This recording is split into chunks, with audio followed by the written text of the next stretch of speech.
Hello, Emerson, and welcome to the final installment of Better Know a Retiree. Today, Mrs. Sorensen, and here is Sorensen Speaks.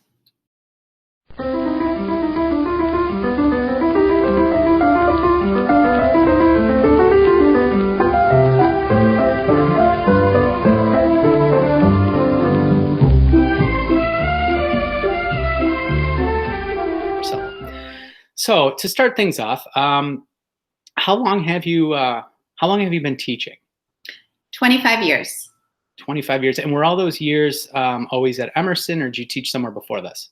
No, so I got my teaching degree and then I decided instead to go into counseling. So I was a drug and alcohol counselor for kids who had problems.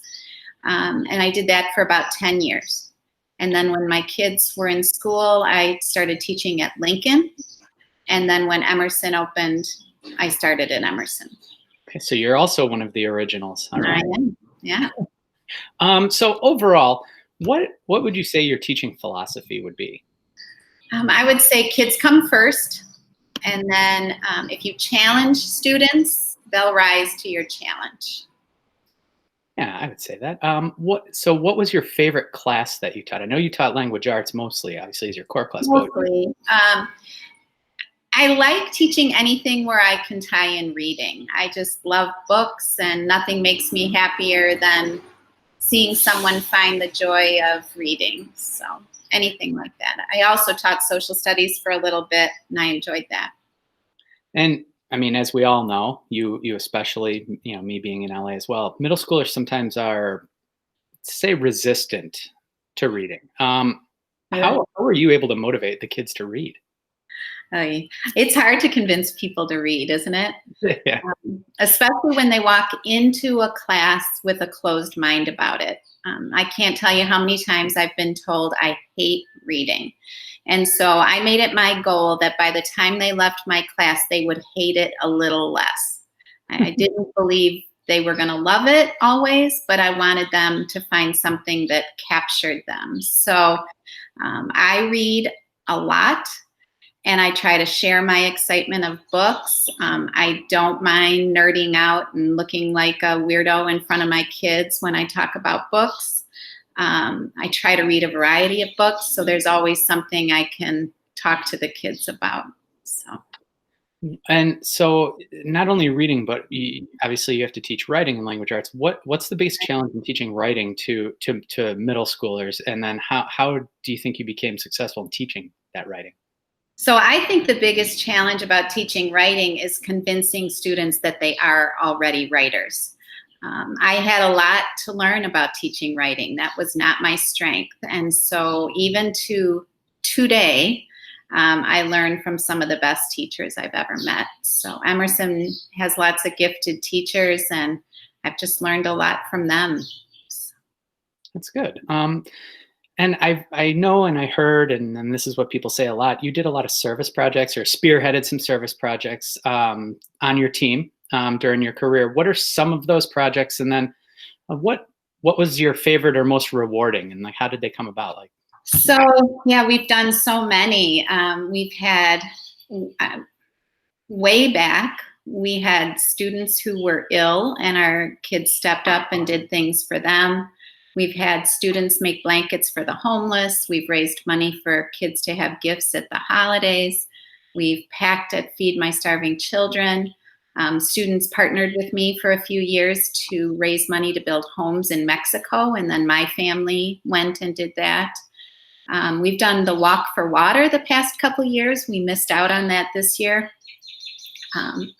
But the ones that mean the most to me are the physical ones, the ones where you have to do something and not just bring in money. So the walk and the blankets, and even Feed My Starving Children. I just think it helps us to think outside of ourselves a little bit and see that other people have needs that are bigger than our needs. Yeah, the Feed My Starving Children. I've done that one when I was at Lincoln. It was great, and watching the Walk for Water from my window the couple of years I was you guys are doing it was fantastic too. When we're making noise out there, it's great. Oh, yeah. And you feel good about it, but you're also doing good. So I love that. So what is your favorite, looking back on your years at Emerson, what's your favorite memory of your Emerson career? Oh man, I don't even know where to start. I've loved every time um, I saw students and kids meet a need in the community or a need of their friends. If I had to think of one day that stands out in my mind, it's probably a day or 2 days after 9/11. So we were in school when 9/11 happened. I was teaching 7th grade. And a day or two after, we went out in the field and everyone was wearing red, white, and blue, and we made a flag. But I remember more than what we did, just how everyone supported each other, the tone. It was just a really unique time. So there's too many memories to talk about. People would get bored, but that's one that stands out in my mind.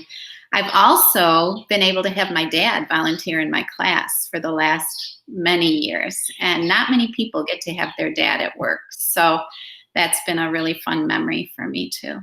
I don't know if I'd want my dad in my class.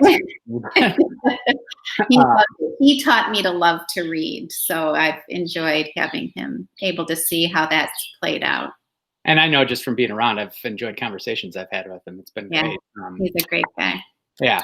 What do you think you're gonna miss the most? Like, obviously, this is a weird time, but like thinking about a normal school day, school year, what do you think you'll miss the most? This is Mr. Lawson trying to make Mrs. Sorensen cry, right? No, of course not. Most of all, I'm going to miss relationships with students. I mean, even through this weird time, I feel like that's been really critical. I'm going to miss my friends. I'm going to miss my people that I have lunch with every day.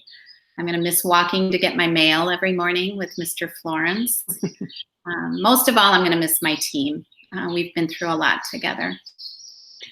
Okay, so now that we got that, what do you plan on doing in retirement? Like, what are some things you plan on doing? I don't know. I'm excited to see what happens. My biggest plan is to be available for my family more. It's been hard through the years to have to say, no, I have to work. No, I have to work when people needed help. We're spread across several states right now, so it'll be nice to have the freedom to be available. I'll sub some at Emerson, depending on what school looks like, if I'm needed. I teach knitting, so I'll keep doing that.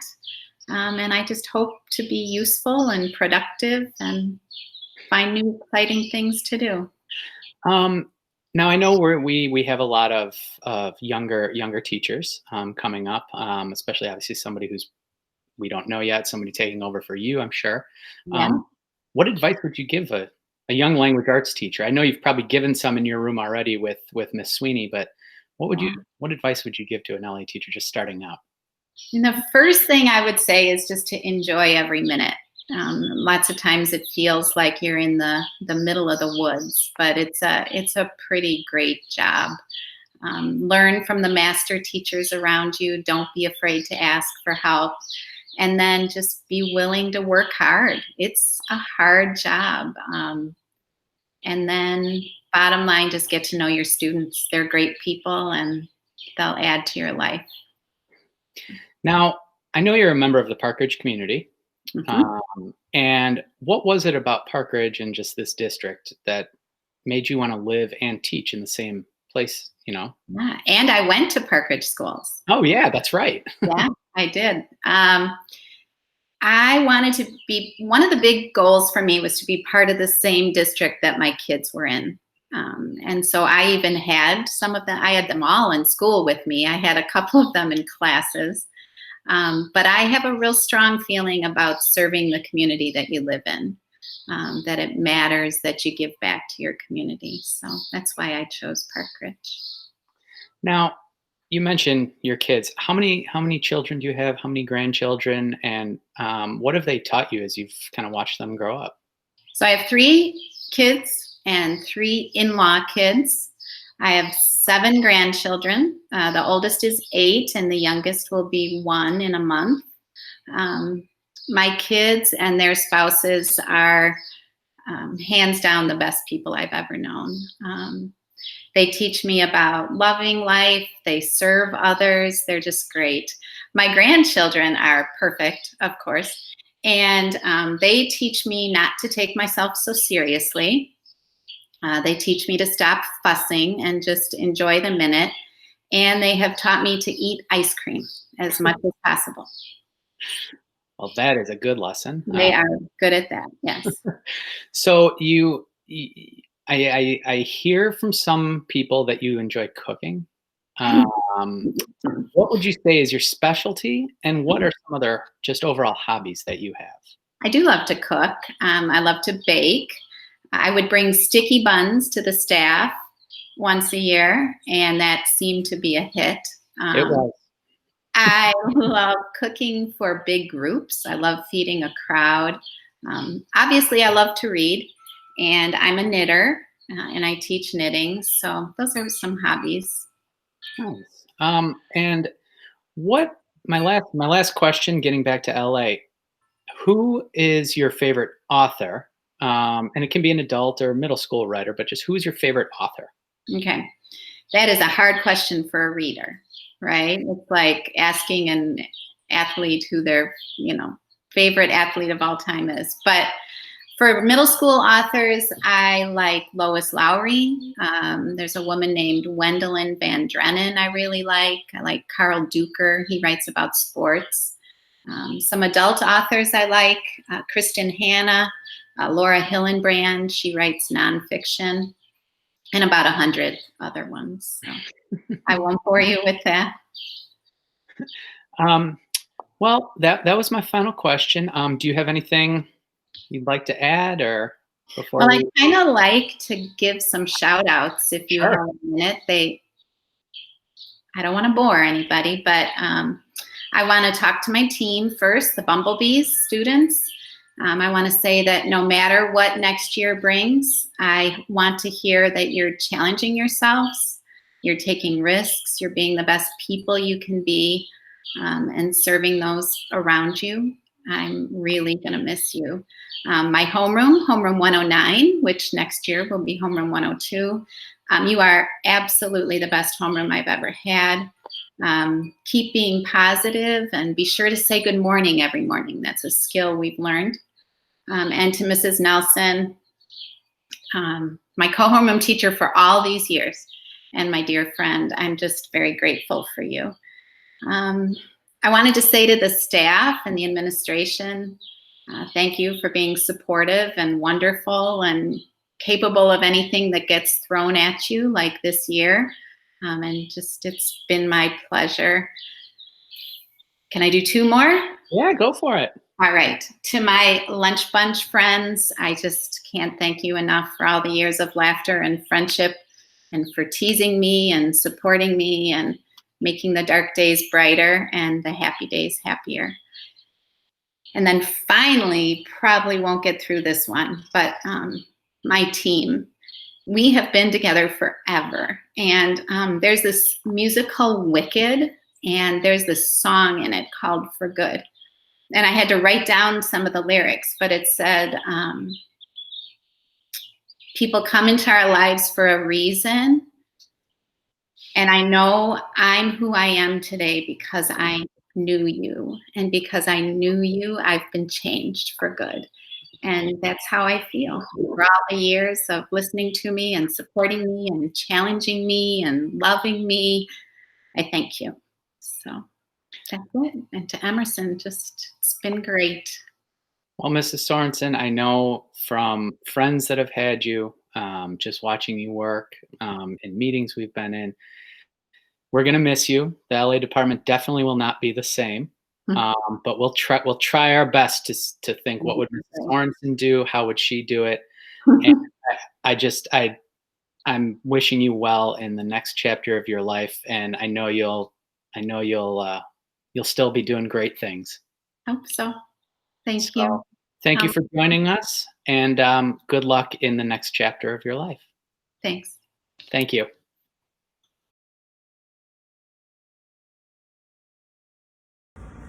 Hi, Mom. Congratulations on your retirement.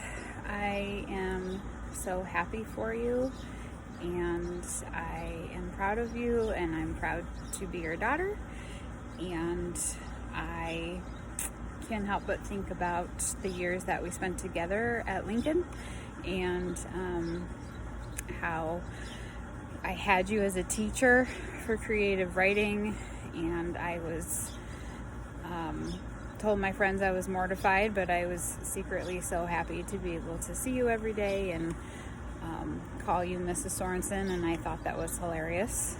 And I loved that my friends knew they could go to your room whenever they needed a break or a piece of candy or someone to talk to, and I was just so proud to be in the same building as you during my middle school years.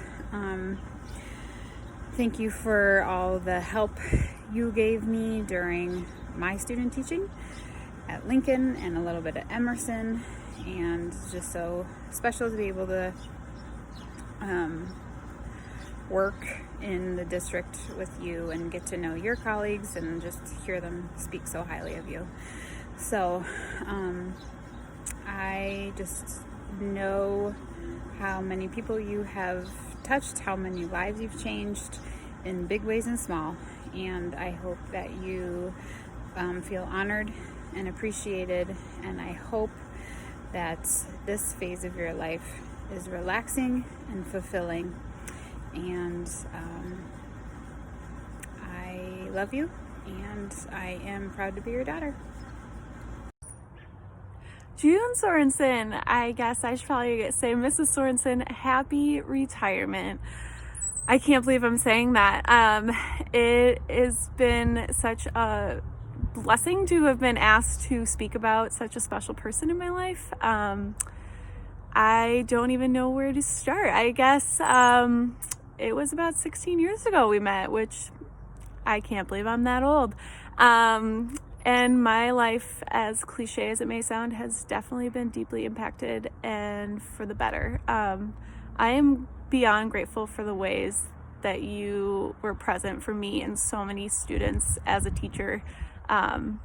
That did not go unnoticed, and I know middle school is a tough age to teach because there's not a lot of gratitude, but I am sitting here today 16 years later telling you thank you. I'm gonna try not to cry going through this, but you were such an important person in my life, and if there was one word I could use to describe you, it would be hospitality. I am just beyond in awe of the way that you have been able to open your doors and home and family and church life to your students, especially me.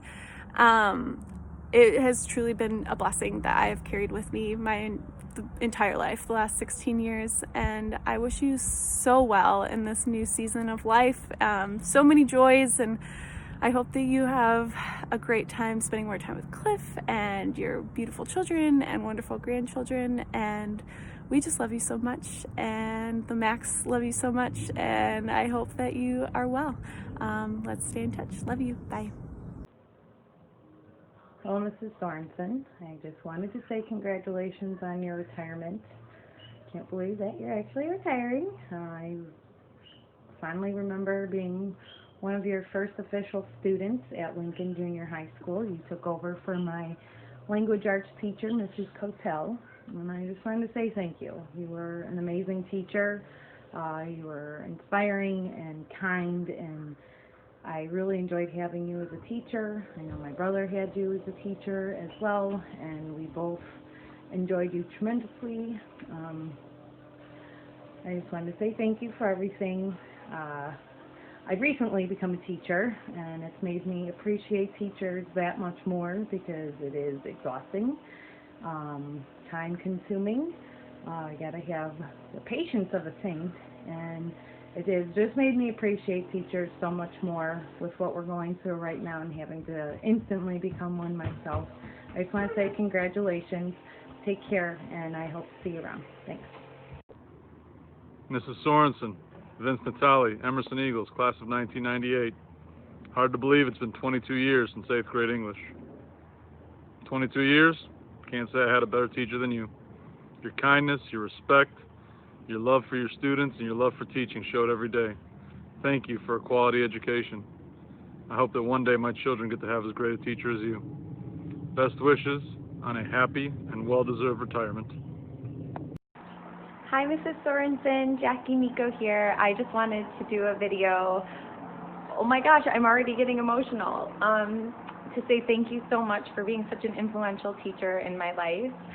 I was telling Charlie that in my entire lifespan of being in school, there's really only 3 teachers that pop out that I feel like actually helped shape me into the person that I am today and gave me a love for learning, which could be sometimes really challenging for me. And you were one of them. Thank you for giving me a love of writing. Thank you for being so patient and kind and loving all the time and so encouraging. I view you with such high esteem and so much love, and I'm so sorry that your retirement has to be out like this with the coronavirus, but I believe that all things happen for a reason, and that you're so blessed, and I love you, and thank you. Congratulations. Hey Mom, congratulations on retirement. We are so excited for you. This is well-earned, well-deserved. You have always been such a kind and caring and patient teacher, whether at home or in the classroom. And I'm sure for many more years you're going to continue impacting so many people. We're all lucky to know you and to have you in our lives. I love you and can't wait to celebrate with you. Hi, Mrs. Sorensen. I just wanted to say congratulations on your retirement. I know it's not the perfect ideal situation that you would have wanted, but you have to know that you've done so many amazing things in your life as a teacher, and all your students have been just amazingly affected by your teaching and just how nice of a person you are. I remember being in your class in the Narwhal Corps back in 7th and 8th grade and just having a great time reading different books. One of my favorites was The Spirit Bear, and then doing fun projects. One of my favorite projects I still have with me. It's our little boxes with it's our cigar box project, and I have all my cool things in there, and it's got good words like underdog, underdog, relaxing, family and friends, from the Midwest, my parents, and I think it was just to represent. We cut out things from various newspapers and stuff, and it represented what we really enjoyed and what we cared about. And I care about you, Mrs. Sorensen. I just wanted to say thank you so much for making my years at Emerson so amazing, and you're an amazing person in general outside of teaching. So thank you for being in my life, and I look forward to hearing from you soon. Congratulations. Hi, Mrs. Sorensen. It's Chuck DeFranco. Just wanted to say congratulations on your well-deserved retirement. I have nothing but really good memories from your class, and I think it's great that you've been able to positively impact so many people, in your position. So what else? Oh, that's right, you saved my life. When I came in from lunch one day, you said, "You don't look very well," and sent me to the nurse. Turns out I went to the hospital, and you saved me from my appendix rupturing, and I ended up having to take my appendix out. So thanks for that. Again, congratulations, and enjoy your retirement. Hi, Mom. You made it. It's finally here. I will never forget going into Emerson, especially going into 7th grade, and just feeling terrified to have my friends have you as a teacher. I didn't know how it would go. I didn't know if they would like you. I didn't know if that would mean they didn't like me if something bad happened in your classroom. But I couldn't have been more wrong, because they all loved you, of course, just as every student has that's ever had you as their teacher. And I was so proud to be your daughter when I was at Emerson, and I continue to be so proud to be your daughter every single day. You have changed lives. You have impacted so many students and their families and the teachers that have worked beside you. And you will continue to do that in this next chapter. I just know you will, because that's what you do and that's who you are. And I'm just excited for you to start something new. I'm excited to be along for the ride, to be alongside you. I just could not be more proud every time someone comes up to me and tells me how much they loved you, how they've never had a better teacher. You just have done an amazing job, and they will miss you greatly there, but you got bigger and better things ahead of you. I love you, and I'm so proud to be your daughter every day. Happy retirement.